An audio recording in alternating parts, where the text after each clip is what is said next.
Vamos. Hola, ¿qué tal amigos? Bienvenidos a este quinto episodio de nuestro podcast Puntos de Encuentro, donde conversamos de todo un poco, siempre apostando al crecimiento personal, profesional y espiritual. En esta oportunidad me acompaña Gustavo Atencio, quien desde su experiencia nos contará cómo tener una carrera profesional exitosa en las corporaciones de primer nivel. Bienvenido, Gustavo. Hola Santiago, muchas gracias. Gracias por la invitación.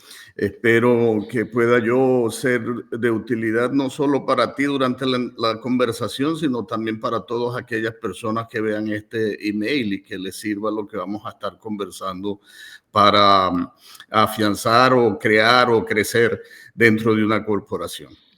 Buenísimo, estoy seguro que así va a ser. Gracias por aceptar la invitación y bueno, me gustaría comenzar primero que nos cuentes cuál ha sido tu trayectoria hasta la última posición que ocupaste y si quieres mencionar las empresas también. Ok, mira, yo soy ingeniero mecánico graduado en la Universidad de los Andes, en Mérida, la mejor universidad del mundo, by the way, ¿no? Este, eh, Me gradué en el año. Vamos a ver qué dice la gente en los comentarios.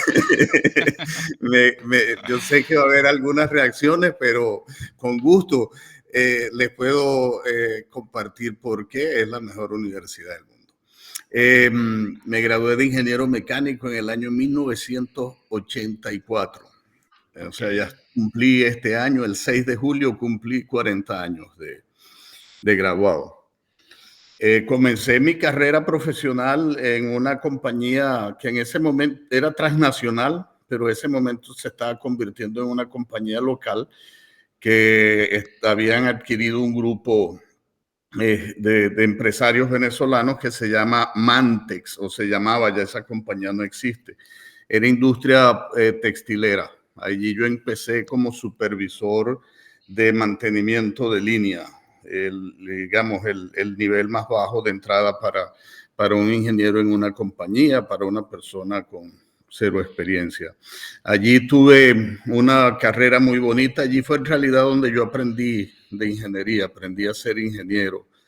esa Y fue tu primera escuela, digamos. esa fue mi primera escuela. Tu Sí, salida de la universidad a el primer encuentro con la realidad de lo que es el trabajar y el mercado laboral. correcto. Y bueno, allí fue mi primera experiencia manejando personas, mi primera experiencia aplicando el conocimiento técnico, mi primera experiencia relacionándome con otras personas, mi primera experiencia en supervisar y construir network. De allí pasé a Colgate Palmolive y ahí fue mi primera experiencia en una compañía transnacional en Venezuela, en Tremenda Colgate escuela, Palmolive, además. correcto, y tremenda compañía, excelente, Sí. una compañía que le da muchísimas oportunidades a la gente. Yo mantengo lazos con ellos todavía al día de hoy. Allí trabajé Buenísimo. con ellos y llegué a ser gerente de servicios técnicos de ingeniería y era responsable por manejo de proyectos, mantenimiento de las instalaciones, etcétera. Y luego hubo un tercer y último cambio en mi carrera. Ya va, antes de pasar a ese último, ¿cuántos años duraste en Colgate en total, aprox? En Colgate duró 6 años. Exacto. Ya, ahora sí. Sí. Exacto. Luego en el 94, pero antes de eso, y esto lo vamos a atar más adelante, estoy seguro, por lo que vamos a discutir, al estar yo en Colgate fue donde me comencé a dar cuenta que se necesitaba para tú crecer en las corporaciones. Y Ujú. una de las cosas que entendí que eran necesarias es, por supuesto, el dominio del idioma inglés. Yo no hablaba ni papa de inglés, absolutamente nada. Ahí te topaste, en estos 6 años te diste cuenta que si no manejabas el inglés, no ibas a seguir avanzando. No iba a seguir avanzando. Entonces, bueno, allí tomé la decisión de aprender inglés.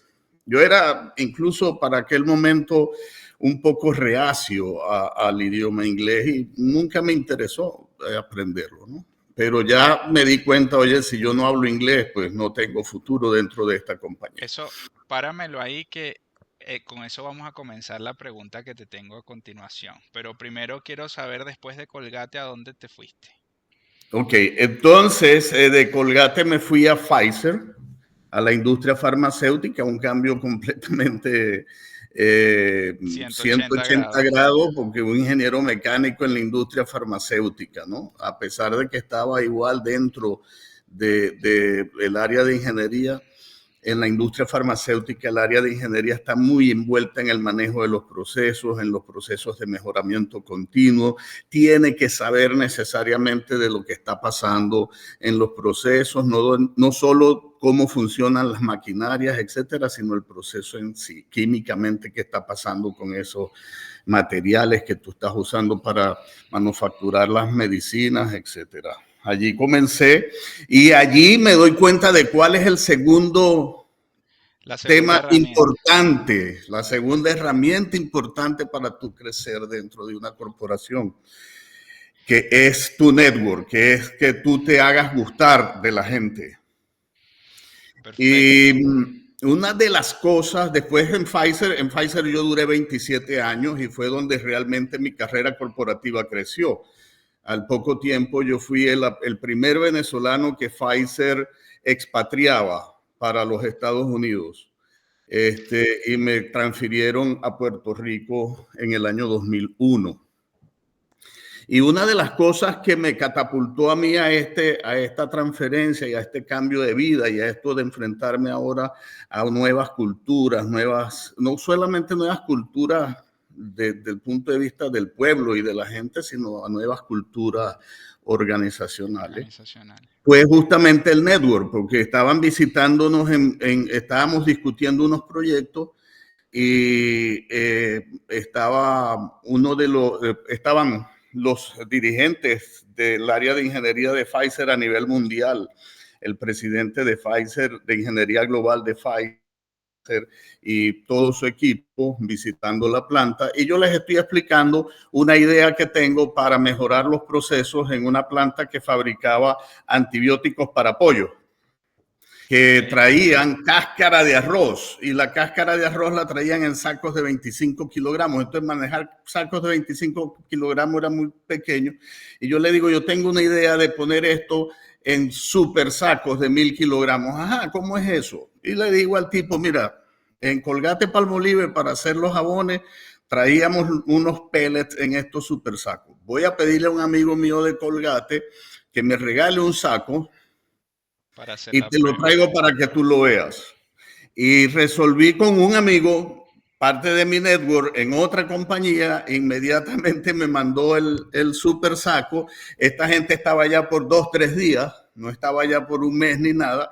Y entonces yo fui capaz de generarles de mostrarles esa idea en vivo y de que ellos vieran la capacidad que tenía para hacer network, para trabajar con otras personas y para conseguir resultados. Entonces, y esto te lo estoy diciendo porque este presidente, cuando me cambió para Estados Unidos, este presidente de ingeniería global, cuando me cambió para Estados Unidos, él mismo me lo dijo.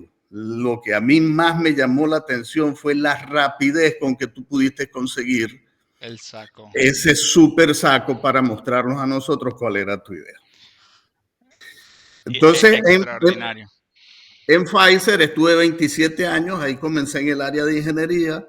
En Puerto Rico fue mi primer trabajo haciendo los proyectos grandes de Pfizer. Yo construía las plantas que Pfizer estaba haciendo nuevas, plantas desde plantas pequeñas para hacer un solo producto de unos 50 millones de dólares hasta plantas multimillonarias de 1.2 billones de dólares en Terre Haute, Indiana, para hacer un producto inhalado contra la diabetes.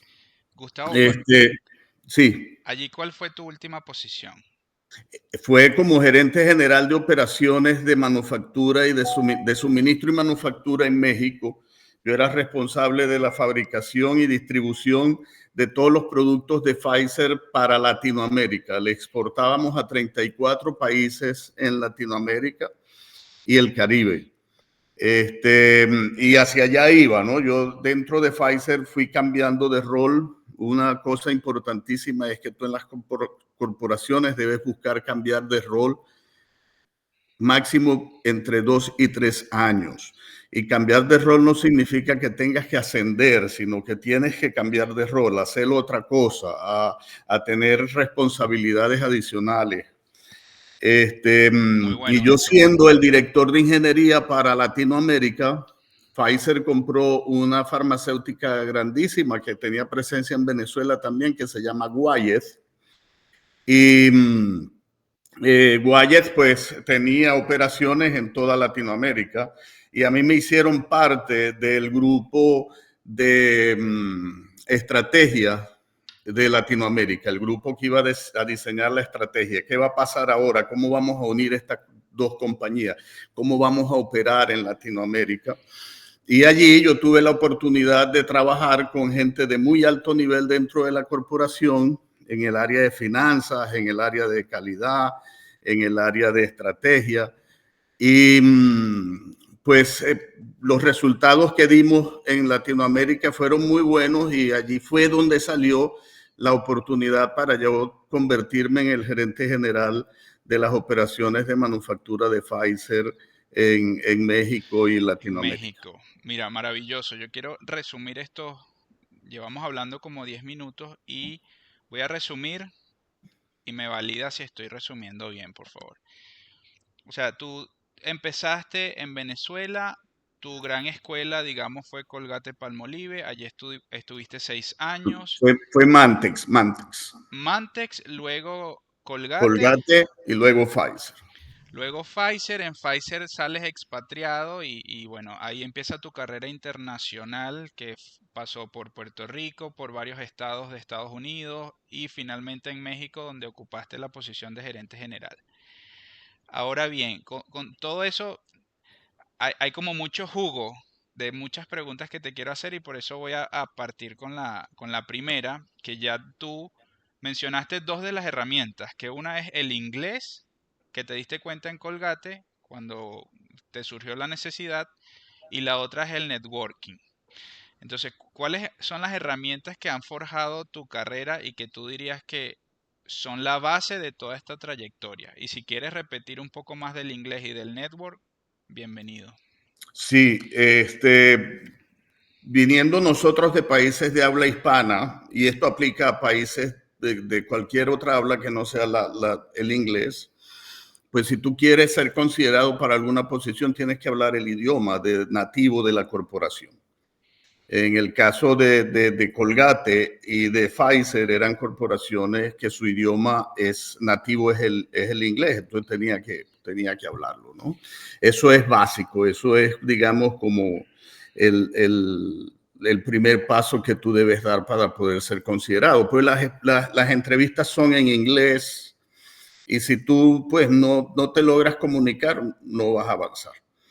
El segundo es el networking, que Cuéntame, es yo lo sé, pero quiero que la gente escuche porque hay mucha gente que cree que para aprender el idioma tiene que irse a vivir a los Estados Unidos o a Australia o a Inglaterra. Y yo sé que tu caso no fue así, entonces, ¿cómo fue? ese es Cuéntame brevemente cómo una aprendiste inglés. muy buena pregunta. Yo cuando estaba en Colgate, que me di cuenta que necesitaba aprender inglés, empecé a buscar los institutos de enseñanza de inglés que habían disponibles en Valencia para ese momento. Y había una restricción de dinero. Yo no tenía dinero de sobra, necesitaba algo bueno, bonito y barato. Claro, Y entonces, pues, habían institutos muy reconocidos, como Berlitz, por ejemplo, que siempre fue reconocido en Venezuela, y caro pero yo también. me fui a Locher Ebbinghaus. En Locher Ebbinghaus tenían varias modalidades para enseñar el inglés, la individual y la grupal, y yo como no tenía dinero me fui a la grupal. Y allí con el nivel básico y después el nivel intermedio, ya yo me enfrenté a las entrevistas en Pfizer con el nivel intermedio. Una cosa Y importante. con mucha autoconfianza también, porque hay gente que no se atreve, que es lo otro que yo veo dos limitantes con respecto a las personas que quieren aprender inglés. La primera es que creen que tienen que irse al país donde lo hablan Y la segunda es que sienten que tienen que hablarlo perfecto para atreverse a hacer una entrevista. Correcto, y ese iba a ser mi siguiente comentario, ¿no? Que no es solamente que tú lo hables, sino que te atrevas a hablarlo, que pierdas la pena. A uno lo que le da pena es me van a entender cómo lo pronuncio. Yo, hoy en día, después de vivir 21 años en Estados Unidos, no tengo un inglés perfecto. Y Claro. mis hijos me ayudan, mis hijos cuando digo algo me corrigen porque nacieron acá. Hay un chiste entre nosotros. Yo antes decía available y ellos me corrigieron y me enseñaron a decir available. O sea, Tipo Sofía Vergara. Tú eres y yo, un Sofía Vergara versión, exactamente, versión pero no hay, gocha. tú lo que no tienes es que tener miedo. Si tienes miedo, Exacto. ese miedo se nota y esos nervios se notan y esos nervios son una gran barrera para que tú puedas avanzar en cualquier cosa, en una Sí, corporación, en una relación personal. Si a ti te gusta una muchacha o alguien o te gusta una persona y tienes miedo, pues no vas a conseguir nunca sí, nada porque no lo vas a enfrentar, ¿no? exacto. Ahora el network. El networking es lo segundo más importante. Tú Ok. tienes que saber, tú tienes que hacerte gustar. Y ¿Cómo es eso? al hacerte gustar por todas las personas, o sea, que tú le gustes a la gente, que tú seas una persona agradable, empática, una persona con la cual la gente quiera conversar, una persona que sea accesible, que si alguien tiene una duda, se sienta con la confianza de venir y conversarte y plantearte su duda y buscar una ayuda. Eso es hacerte gustar, ¿Tú crees que la ser gente empático. nazca así o que a nivel de liderazgo se pueda Se aprende, desarrollar esta se habilidad de aprende, gustar? definitivamente. Definitivamente se aprende. Yo lo aprendí. Yo lo aprendí. Yo al principio de mi carrera tengo 40 años de graduado. Bien, vengo de la vieja escuela. Yo he estado desde cuando nos formaban a nosotros con gerencia por objetivos, por ejemplo, hasta hoy que es una escuela de liderazgo completamente distinta, ¿no? Sí, Este, llegaba muchas veces a los sitios así, tú sabes, como yo soy el papá de los helados. claro, Yo soy el claro. ingeniero, yo soy el que sabe, yo soy el que, ¿me entiendes? La vida a mí Sí, me enseñó rápidamente de que sí, que yo era el ingeniero y que yo sabía, pero que los expertos estaban allí trabajando conmigo y que de ellos yo exacto. tenía muchísimo que aprender. Entonces tú vas aprendiendo y vas moldeando tu personalidad, pero tienes que tener esa flexibilidad. Hay gente que no la tiene, hay gente que muere diciendo, mire mi pana, yo soy así, o que son hiper sinceros. ¿Me entiendes? No, tú tienes que aprender y eso definitivamente te lo da la experiencia y te lo da la vida. Y la flexibilidad de querer, porque hay gente que simplemente no es su propia perspectiva y ahí no entra nada. Entonces, por eso te preguntaba que si Correcto. esto hay que nacer o aprenderse.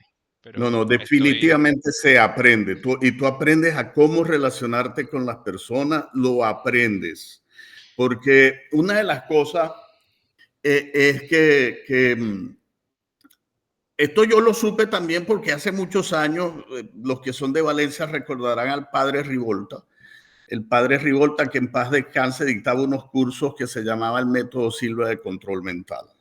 ok, Y ¿cómo ese es eso? método, el método Silva de control mental es un método de autoayuda, de autoconocimiento fabuloso, donde tú aprendes a moldear tu personalidad, aprendes a manejar tus emociones, aprendes a comunicarte con las otras gentes, aprendes a aumentar tu autoestima, tu autoconfianza, etcétera, ¿no? Este, entonces, tú tienes hoy en día muchísimas herramientas para aprenderlo. Cuando en una relación tú tienes incluso que tratar de ver cuáles son los motivadores de la persona con la que tú estás hablando, qué lo motiva. Tú tienes que Maravilloso. tratar de entender cuáles son sus frustraciones. Tú tienes que tratar de entender por qué ha pasado esta persona que hace que relacione de esta manera. O sea, tú tienes que escuchar para entender, no para responder. Muy bueno. Y eso tú lo vas aprendiendo con herramientas de aprendizaje. Hoy en día hay muchísimos estudios, muchísimos cursos, muchísimas herramientas, muchísimas cosas, pero también con tu propia voluntad de aprender y de querer siempre hacer las cosas de manera mejor. Entonces podemos decir que la primera herramienta es el inglés, la segunda herramienta el networking y a través del networking tú vas construyendo tu capital relacional con esta inteligencia emocional que hay detrás de eso, ¿no? De escuchar, de vincularte no solamente con tus pares y tus jefes, sino con las personas que te reportan a ti, de las cuales Con todos, a es todo un, nivel.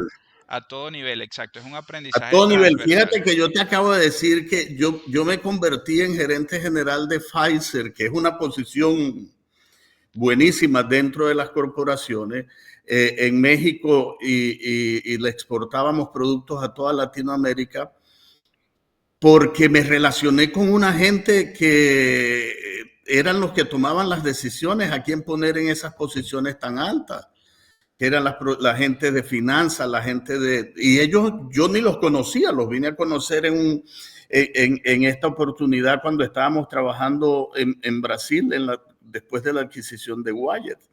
Gente que yo ni siquiera tenía idea de que pudieran influir en mi plan de carrera, pues yo estaba en ingeniería, muy cómodo, etcétera, con una muy buena posición.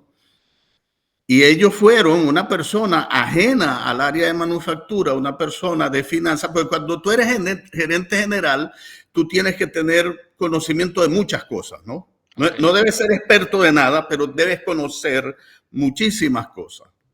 Y la principal es la financiera, porque tú eres responsable por un P&L, que es las pérdidas y las ganancias, ¿no? Entonces, esta gente de finanzas fue la que dijo, oye, ¿por qué no consideramos a Gustavo? Entonces, tú tienes que hacer networking con todo el mundo. En importancia, yo diría que los primeros con quien tú tienes que relacionar, crear relaciones honestas, relaciones significativas es con los que te reportan a ti. Porque el trabajo no lo haces tú presentas el trabajo de otro. Llega un momento en una corporación que tú estás presentando reporte, hemos hecho esto, hemos hecho aquello, hemos hecho lo otro. Eso tú estás mostrando resultados que hizo otra gente, que tú los ayudaste y que tú fuiste un factor importante para que esos resultados te dieran, pero quienes lo hicieron fueron ellos. Entonces, ellos tienen que hacer su trabajo con emoción, con alegría, con entusiasmo, con ganas. Y la única manera de que lo hagan así es que se identifiquen contigo, es que sepan que pueden contar contigo, es que sepan que tú estás allí para ayudar y no para criticar. Tienes que tener, y a lo mejor ahí yo voy a no sé si será la tercera, pero es algo muy importante, tú tienes que abrazar los errores, tanto los tuyos como los de tu equipo, ¿no? como los del equipo, abrazarlos. Y qué bueno que nos equivocamos.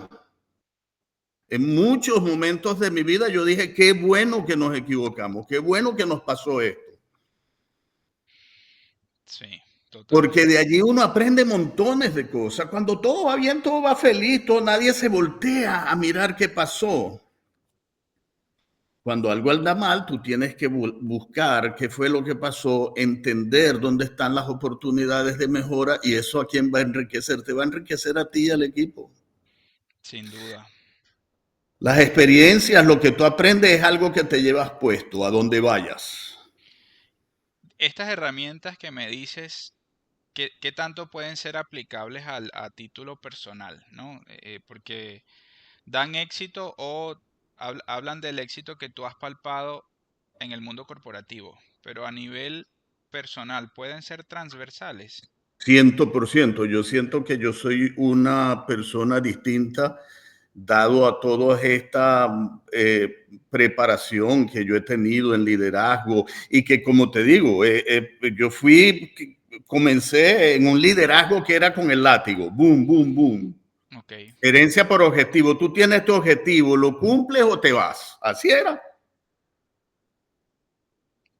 Entonces, tener esa flexibilidad de ir cambiando de esos paradigmas tan fuertes a otros paradigmas más flexibles y más enfocados en la gente. Y cuando tú te enfocas en la gente, pues tu familia es gente, tu esposa es una gente, tu amigo es una gente, entonces te enfocas en ellos también y con esas mismas herramientas. Una de las cosas que yo, por ejemplo, aprendí para el manejo de conflicto fue cabeza, corazón y piernas. Cabeza es la situación, los factos, los hechos. Esto es lo que está pasando. El Corazón, hecho cuando racional. el hecho racional, lo que no se puede refutar, eso pasó, la luz se apagó y está apagada. Ok. Eso no lo puede refutar nadie, pues la luz está apagada, pero yo estaba leyendo cuando me apagaste la luz.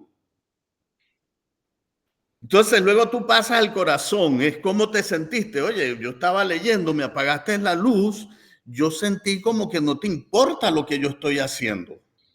Le expreso a la otra persona cómo su acción me hizo sentir a mí. Y luego, ahora la acción, que es cabeza, corazón y pies, la acción es un poco como caminar. ¿Cómo vamos a hacer? Te puedo pedir que por favor la próxima vez no me apagues la luz o me lo digas porque así yo puedo buscar otro sitio para terminar mi lectura o lo que sea. Entonces, es 100% transferible. Me encanta. Cabeza, corazón, pies. Cabeza, corazón y pies. Me encanta. Gustavo, ¿cuál ha sido tu mayor desafío? En el que te venga a la mente, no, no necesariamente tiene que ser el más trascendental, pero el que recuerdes con más facilidad. Mira, En corporaciones, ¿no? Me refiero en... sí, el mayor desafío para mí sin duda fue cuando me transfirieron de Venezuela a Puerto Rico. Y fue el mayor porque estaba yo en una coyuntura personal importante. Yo soy casado 2 veces. En mi segundo matrimonio con mi gorda ya tenemos 28, 29 años juntos. En aquel momento, cuando me plantearon a mí por primera vez la posibilidad de salir de Venezuela para Estados Unidos, éramos novios y ya cuando finalmente eso se concretó, nos habíamos casado. Como te dije, me transfirieron en el 2001 y nosotros nos casamos en el año 98. Pero yo tenía 3 hijas de mi primer matrimonio, que las amo, o sea, yo me divorcié de la mamá de mis hijas, no me divorcié de ellas. Y entonces eso generó un conflicto, eso no un aparte del conflicto que generó con otras personas, generó un conflicto conmigo mismo, ¿no? O sea, ¿qué es lo que yo debo hacer? ¿Qué es lo que...? Y finalmente, gracias a Dios, mi gorda me ha apoyado en todo y mis 3 hijas se vinieron con nosotros a vivir. Entonces eso continúa el desafío, porque yo estoy recién casado, 3 años de casado, y me traigo 3 personas, 3 teenagers. Gabriela, la mayor, iba a cumplir 18, Daniela tenía 16 y Andrea tenía 12. Entonces eso genera también conflicto, cómo lo manejamos. La gorda y yo no teníamos hijos. Entonces era una situación bastante compleja en la que yo tenía que manejar mi situación personal y también entonces manejar mi situación laboral, enfrentarme a un nuevo ambiente de trabajo, enfrentarme a unas nuevas cultura laboral, a una nueva cultura organizacional. En el momento en que yo ingresé habían ciertos conflictos también organizacionales dentro de la empresa, de gente, manejo de liderazgo, etcétera. Entonces ese ha sido mi mayor desafío. Eh, ¿Crees que después de ese, porque esa fue tu primera movilidad geográfica, por así decirlo, y obviamente todo lo que eso implica, ¿no? Porque es una migración. Así la empresa te esté trasladando con todos los beneficios, es una migración a nivel emocional, familiar, etcétera. ¿Crees que después de esa primera migración las demás son fáciles? Porque has pasado por, no sé, 3, 4, 5 migraciones. crees que después de Sí, esa primera las demás son fáciles y por eso recuerdas tanto esta primera? sí, correcto, 100% correcto. Mira, llegó un momento estábamos en New Jersey. Yo, como te decía al principio, siempre cambiaba de rol 2 años, máximo 3 años. Y en septiembre del año 2012, la gorda me dice, cónchale, ya estoy aburrido, ya aburrida, ya tenemos 3 años aquí en New Jersey. Para ese momento estábamos en New Ya es Jersey, ya un estoy way of aburrida. life. ¿Cuándo nos vamos a mudar? Bueno, ella como que medio pitoniza, ¿no? 2 o 3 semanas recibo una llamada telefónica en donde me estaban diciendo hay esta oportunidad en México y nos fuimos a México, ¿no? Entonces, nosotros también lo veíamos como una gran oportunidad para Gustavo y Fabiana, para mis 3 primeras hijas que salieran de Venezuela, que por cierto no tiene nada que ver con política, ¿no? En el año 2001 Exacto. Chávez estaba todavía con la popularidad por los cielos, ¿no? Prometiendo todo lo que prometió. Este, o sea que mi salida no fue motivada por política. Por la crisis migratoria de Exacto, hoy. pero sin embargo yo veía como una excelente oportunidad para Gabriela, Daniela y Andrea que salieran de Venezuela, que vivieran en Estados Unidos, que fueran a universidades en Estados Unidos, etcétera, ¿no? Y para Gustavo y Fabiana nos fascinaba el cambio justamente por eso, porque tú tienes que manejar muy bien el cambio para poder crecer dentro de una corporación. Y Y me también, gusta esta conversación porque a medida que vamos conversando van saliendo esas pequeñas herramientas que son críticas para que tú puedas fortalecer tu carrera dentro de una corporación. Y el manejo del cambio es una de ellas. Entonces, que te estén cambiando de un lugar a otro con Gustavo y Fabiana recién nacidos para mí era mi punto de vista, tal vez otras personas o ellos mismos puedan opinar distinto porque cada quien piensa a su manera, pero lo buscábamos. Después de esa primera, sí. para no, todas las demás fueron ya muchísimo más Es fáciles. que además el cambio trae consigo mucha riqueza de aprendizaje y de vida. Entonces ya cuando tú haces el primer cambio que le pierdes el miedo, siento que los demás son como que ya tienes la rueda andando. Correcto. Bien, Gustavo, me encanta lo que has contado hasta ahora. El tema de ventajas y desventajas. Por ejemplo, tú dedicaste tu vida entera a trabajar en corporaciones. ¿Cuál es la ventaja que tú hoy, con toda tu trayectoria, ves de eso y la desventaja que puedas ver también? Sí, es una excelente pregunta y algo que he discutido mucho con mi familia, con mi gorda, con mis amigos. Y especialmente con un amigo mío que es mi hermano, que se llama Frankie Arcia. Frankie es de las personas que piensan que empleado nunca, jamás. Yo trabajo para mí, yo soy mi propio jefe, yo me pongo mi propio horario, yo hago lo que yo quiera, etcétera. Y fue muy exitoso, le va muy bien, obtuvo muchas cosas. Ellos no fueron, él tiene 2 hijas y nos fueron a visitar a México, estuvieron con nosotros pasando un 31 de diciembre y pues salimos y allí con sus hijas, que para ese momento ya tendrían como 20 años, su hija mayor estaba a punto de graduarse de ingeniero en la Unitec, y él quería que ella se dedicara a él, con él en su compañía y ella tenía otros planes, ella quería salir, trabajar en una corporación, entonces ellos tenían ese conflicto y nos Me pusimos a... imagino que tú no intervení, no No, yo, metiste yo no cucharadas en intervenía, esa conversación. de Todo hecho es lo lo que te voy a contrario. contar, estamos tomándonos unos tragos en el balcón del apartamento en México y ella le dice, papi, yo quiero traer esta conversación aquí porque tú me dices que me vaya contigo porque si no, y fíjate tío Gustavo, pues como somos como hermanos, ellos me dicen tío, fíjate tío Gustavo, le va bien. Entonces allí ella como que lo desarmó un poco, ¿no? Y bueno, tuvieron su conversación, yo intervine lo poco que pude intervenir o que quise intervenir porque es un tema de ellos personal. Ella, por cierto, él está ahora orgulloso porque ella se fue a Canadá, ya es ciudadana canadiense y tiene una excelente posición en una corporación de logística de renombre mundial, ¿no?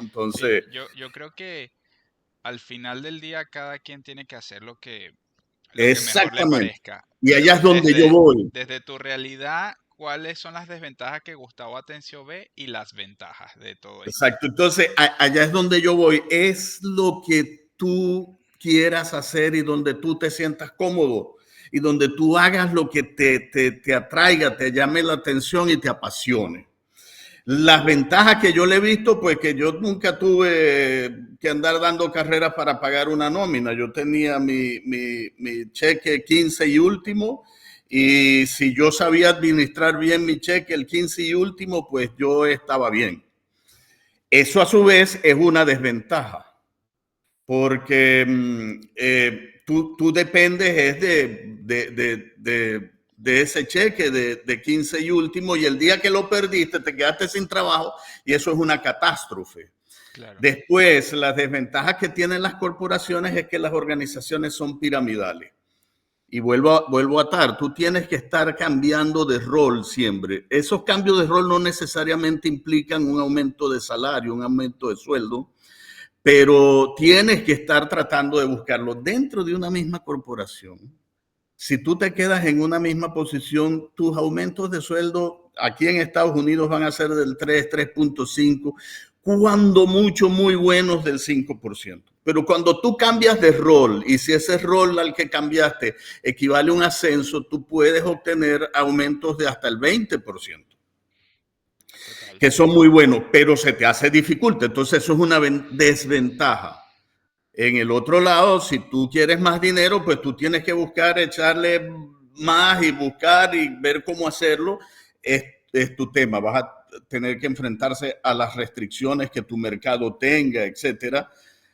Y esas son para mí las ventajas O y sea, las desventajas. básicamente podemos resumir la ventaja en lo económico, que una te da cierta estabilidad y tú bajo esa estabilidad, bajo ese paraguas, tú te acomodas, que a la vez le das tanto poder, ¿no? Que era lo que decías, que puede ser una desventaja si lo llegas a perder, porque te quedas sin, como en el limbo. Y por otra parte, la desventaja sería, ahí me perdí un poco, tienes la ventaja que es la estabilidad.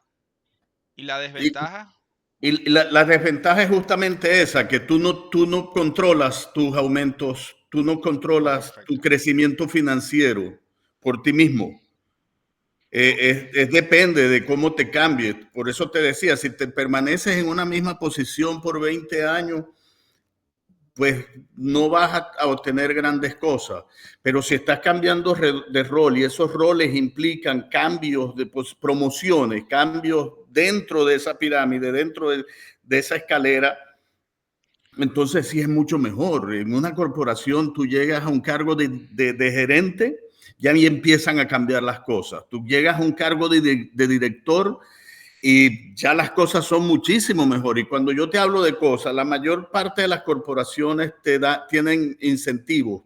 O sea, el paquete no es solamente el dinero que tú recibes mes a mes, sino que tienen otras cosas. Tienes acciones, eso es buenísimo. Tienes todo los un bonos. paquete económico mucho Es más todo atractivo. un O sea, que paquete, crece exponencialmente. crece exponencialmente. Las diferencias entre Ahora, un nivel y el otro son bastante significativas. Entonces, si tú estás creciendo, pues estás muy bien.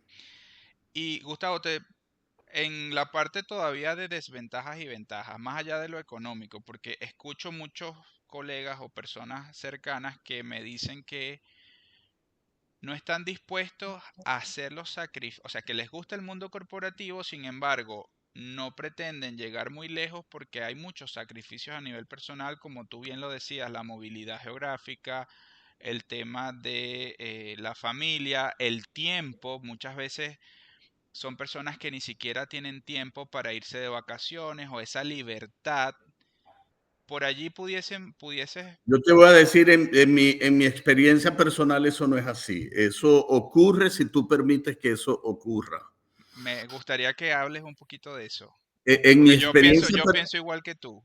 en mi experiencia personal, yo siempre, el punto es que tú hagas tu trabajo lo mejor posible en las 8 horas de tu trabajo, en lo que por lo que ellos te pagan. Tú le das a tu corporación el 100 o el 120% en el tiempo que ellos te están pagando.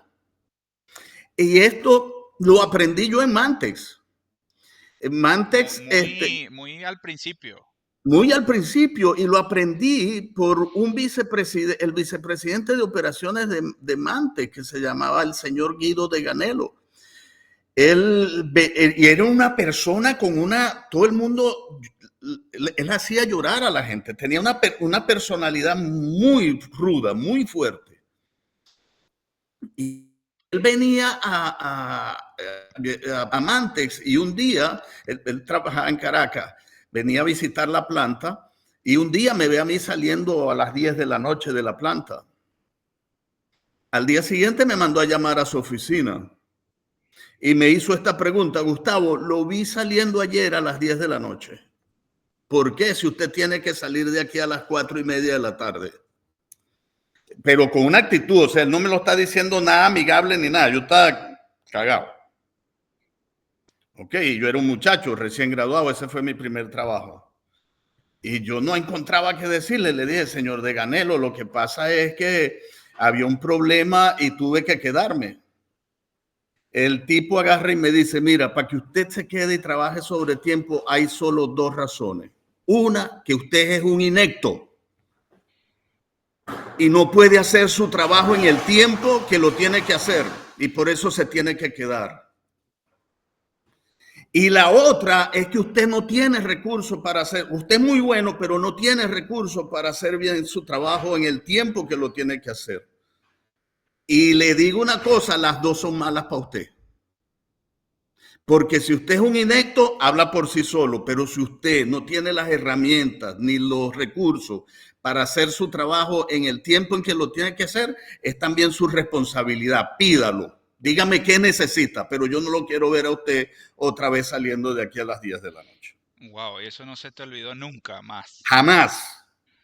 A partir de allí, yo salía de mi trabajo. De hecho, yo renuncié a Colgate-Palmolive y no me aceptaron la renuncia, porque el gerente al que yo estaba me llamó un día. Yo me iba a las 5:30 de la tarde máximo, y el gerente donde yo estaba me llama un día y me dice: Gustavo, no te vayas, que quiero hablar contigo. Y el tipo, por que lo quiso hacer así, ese era el mensaje que él me quería dar, me atendió a las 8 de la noche.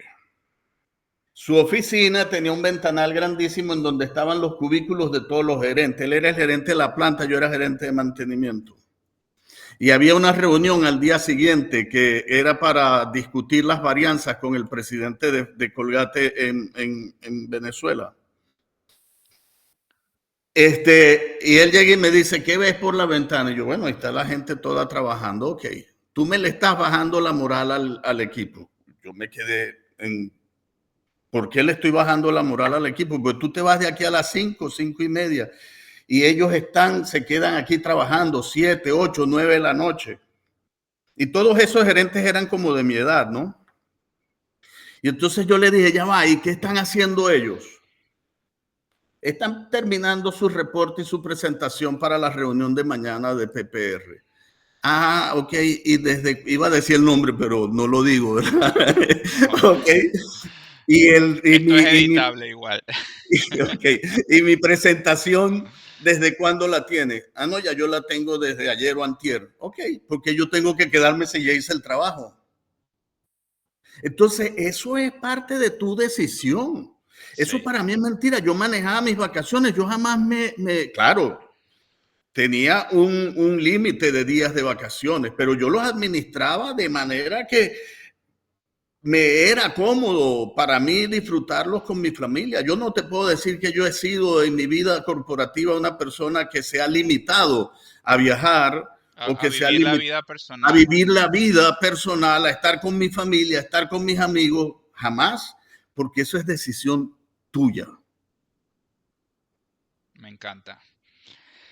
Ahora bien, Gustavo, para ya ir cerrando y pasar a la segunda parte de la entrevista, desde el punto de vista, tengo dos últimas preguntas. Esta es, desde el punto de vista de team building, y ya lo has hablado, de construcción de equipos, pero es como para sintetizar en las herramientas.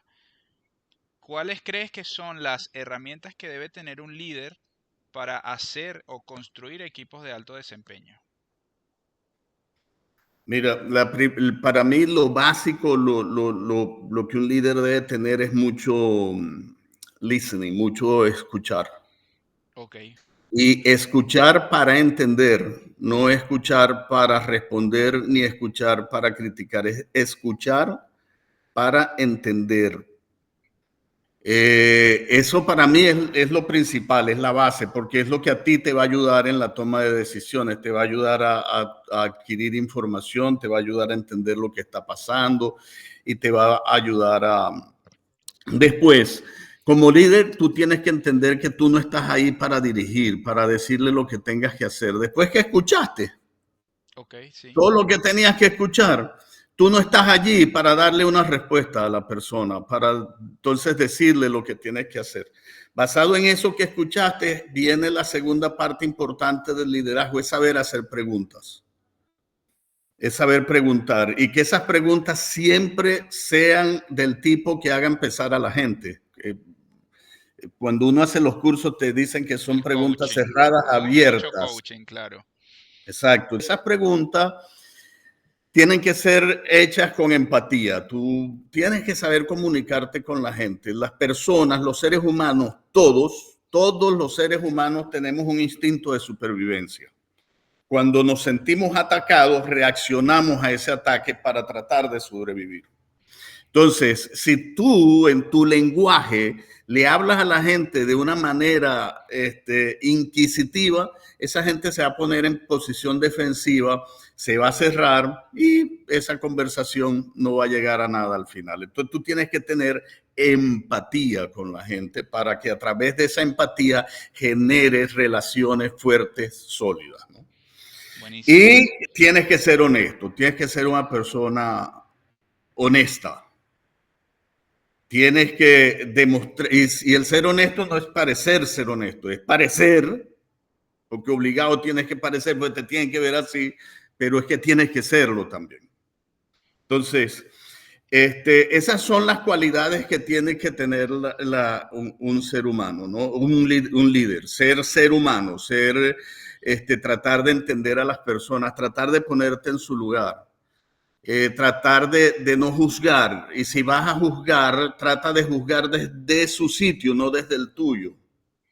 Porque tu sitio es completamente distinto, ¿no? Y ves las cosas de manera completamente distinta. Entonces, esos son para mí, y no son cosas del otro mundo, ¿sabes? O sea, No, es eso, es sue- escuchar, es ser empático, es ser honesto, ser tú mismo con las personas. lo que pasa es que yo estoy totalmente de acuerdo contigo y siento que son cosas sencillas, pero a veces he topado con jefes que les cuesta mucho ser humano porque tienen la posición o el ego muy grande o Sí, los hay por montones. eso que como que no te hace ver que tú finalmente tienes que ser gente antes de ser líder, antes de ser gerente, tú primero eres gente y después haces todo lo Correcto, demás. correcto. Mira, una experiencia personal, cuando yo llegué a México, Ok, y yo llegaba a la planta y caminaba y la gente, en vez de levantar su cara y saludarme, bajaban la cara y me esquivaban. porque yo era y ese fue uno de los primeros retos que yo tuve en México, romper esa organización tan jerárquica, que aquí el jefe es el jefe y para hablarle a un gerente es un problema. Y yo me paraba a la gente y yo entonces era el que tomaba la iniciativa de saludarlo. ¿Cómo estás? Aprenderme su nombre, llamarlo por su nombre. Yo hacía caminatas. Bueno, una de las cosas que yo hacía como líder era que yo me iba a la planta todos los días, un día a la semana, todos los martes, y yo trabajaba desde la planta, en una oficina que me mandé a hacer allí, sin puerta, sin nada, un cubículo. Y la gente me veía allí y yo me paraba de pronto, iba a hablar con el uno, vente para acá, me los traía. Y eso generaba esos lazos, esa confianza. Entonces, una de las cosas que hacía yo era que también caminaba con todo mi equipo de liderazgo. Cuando yo entendí esto, mira, aquí esto es una cosa jerárquica muy fuerte, vámonos para la planta, vámonos a caminar. Y yo me metía entre las líneas, saludaba a las personas, les agarraba la mano, les preguntaba, yo no les preguntaba cuántas cajas vas haciendo ahí. Yo les preguntaba, ¿cómo estás? ¿Cómo te sientes? ¿Cómo está la familia? Cuéntame, ¿cuántos hijos tienes? ¿Cómo? O sea, temas así. Después que ya había establecido una conversación de ese Un tipo, pues vínculo, claro. le decía, oye, explícame lo que estás haciendo. ¿Qué estás haciendo? Y es increíble En, lo un, en una potenciador de, que puede ser. exacto, en una de esas, a mí me vienen y me invitan a tomarme unos tequilas y a comerme unos panes que se llaman tortas en México. Me Como las del Chavo invitaron. del Ocho, las tortas de jamón. Exacto. Y me fui como con 8 operadores de las líneas de producción a un restaurante. Aquello fue maravilloso. Pero es uno de esos días que estoy haciendo ese recorrido. Cuando regresamos a la sala de conferencia, uno es mi gerente mexicano, que es un muchacho que yo lo admiro mucho porque viene de una familia donde en su casa, el piso de la casa era un piso de tierra. Y él dijo, yo voy a estudiar, yo voy a salir de aquí a través del estudio y lo logró, lo hizo. Y un muchacho que yo admiro muchísimo. Y me dice, Gustavo, una de las cosas que a mí me gustó es que tú te vas y te metes y saludas. ¿Y qué crees tú que hice yo? ¿Qué respuesta le di yo a él? Eso es lo más fácil de hacer. Le dije, si te gusta que lo que yo hago, ¿por qué no lo haces tú conmigo? ¿Por qué no te vienes tú a hacerlo conmigo? Sí. Para impulsarlo entonces a él, ¿no? Y lo empezó a hacer. Al final, y yo tuve que tomar un par de decisiones difíciles. Yo tuve que tomar allí decisiones por uno que era demasiado así, tú sabes, machista y tenía problemas con temas de tolerancia hacia otras personas distintas a él. Y tuve que sacarlo porque era una persona, yo no voy a hablar con ellos, yo soy el gerente, yo no tengo por qué hablar, lo tomé la decisión y lo saqué. Eso muchas veces genera incapacidad en los roles cuando tú tienes actitudes tan excluyentes a nivel de ser gente, que puedes saber mucho o tener un rol muy estratégico, pero si no tienes esas habilidades blandas, no sirve de mucho. Y eso es, en mi caso yo diría fue fácil, yo vengo de una familia humilde en Venezuela, yo te acabo de decir que admiro a este muchacho porque desde pequeño dijo yo voy a surgir a través de la educación, pues eso es lo que mi mamá me enseñó a mí.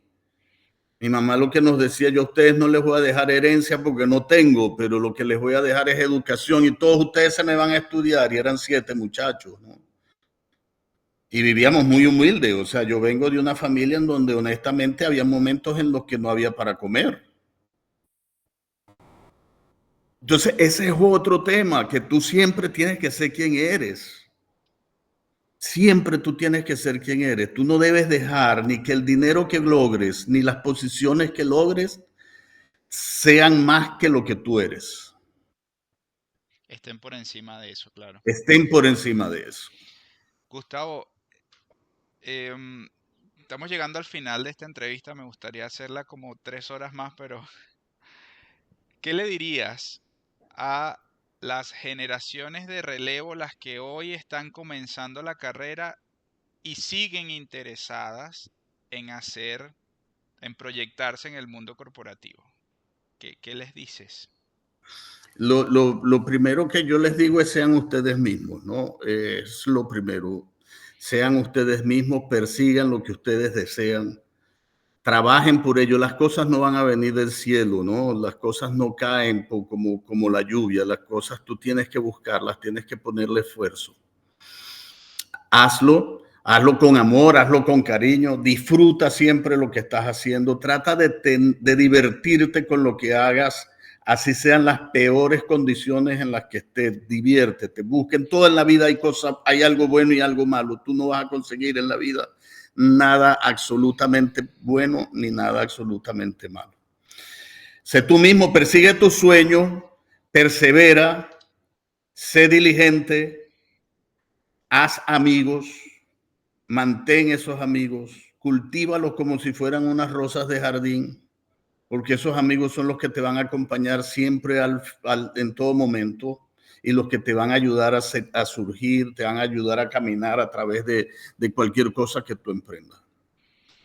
Rompe el Seguro. miedo, rompe el miedo, no permitas que el miedo te paralice. El miedo es bueno, el sentir miedo es bueno porque eso te genera un sentido de prudencia, pero no permitas que ese miedo te paralice. Si quieres lograr algo, rómpelo, rompe el miedo, enfréntate, porque vas a encontrar cosas muy buenas. Pero por encima de todo, sé tú mismo. Siempre sé tú mismo, no trates de aparentar. Gracias, Gustavo. Excelente. Muchas gracias por esta entrevista. Gracias a ti, Santiago, y la verdad que la disfruté mucho, me encantó la conversación. De nuevo, espero que sirva de algo alguna de las cosas que conversamos para las personas que están comenzando en sus carreras. Y aquí estoy a la orden, cualquier otra cosa, con todo cariño, con todo gusto. Lo poco que yo pueda compartir, lo comparto sin ningún problema. El conocimiento y la experiencia es si tú tienes un pan, Santiago, y le das la mitad del pan a alguien, a ti te queda la mitad del pan. Ok, Tienes menos pan ahora, ¿verdad? Pero si tú compartes tu conocimiento y tu experiencia, sigues teniendo el mismo conocimiento y la misma experiencia, no te la están quitando, te la llevas, la tienes, pero la multiplicaste por otro, porque alguna cosa pueden ellos hacer con eso, ¿no? me encanta. Así que yo sería Gracias. feliz si puedo continuar colaborando y aquí estaré pendiente. Seguro. Listo.